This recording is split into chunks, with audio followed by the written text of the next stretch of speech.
by B.I. Verma.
Mix by Mahakal recording studio Hariharpur चौराहा फकरपुर बहराइच।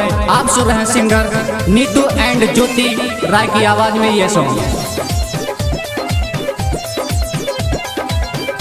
रोज हमरा गली मिले आवेला हो, रोज हंस के उ दिल धड़कावेला हो, खूबे सतावेला का